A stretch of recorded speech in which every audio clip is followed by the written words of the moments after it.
তা আমার যেটা মন খারাপ হয় যে আল্লাহ যদি আমাকে কোনোদিন নিয়েও যায়, তো এই যে ছেলে মেয়েগুলো, মানে আমি আল্লাহর কাছে সবসময় দোয়া করি, বা আপনি জানেন যে আমার আল্লাহ একটা সন্তান দিছে, 3 মাস ওর বয়স। তা আমাকে যারা প্রচণ্ডভাবে ভালোবাসে, এরকম তো কিছু বড় ভাই আপনাদের মতো আছে। তো পরশু আমার এক খুব কাছের বড় ভাই, উনি ডেকেছিলেন আমাকে এবং আমার পিচিটার জন্য কিছু গিফট দিছে জোর করে। তা আমার খুব মনে হচ্ছিল যে, আপনি তো ভাই জানেন যে স্বাভাবিকভাবে আমাদের উপর তো থ্রেট থাকবে এবং লাইফটা যে কোনো সময় আল্লাহ নিয়ে যেতে পারে, এটা নিয়ে কোনো আফসোস নাই।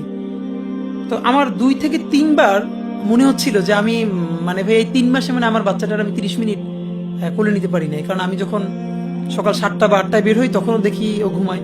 আমি বাসায় গিয়ে উঠতে উঠতে 12টা 1টা বাজে, তারপরে আমি আরো 2-3 ঘন্টা ফোনে কথা বলি। তো ওই চুপ করে গিয়ে 3টের দিকে হয়তো ঘুমাই, 3 ঘন্টা হয়তো 3টা থেকে এরকম চুপচাপ থাকে।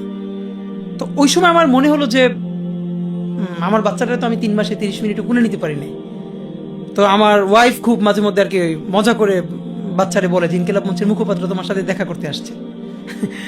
তো যেটা ব্যাপার ভাইয়া, তো আমার এই প্রথম মনে হলো কি যে আমি ভাইয়ারে বলি, ভাইয়া আল্লাহ যদি আমাকে নিয়ে যায়, আমার বাচ্চাটার দিকে একটু খেয়াল রাখেন। তো এই কথাটা আমি বলতে পারি নাই,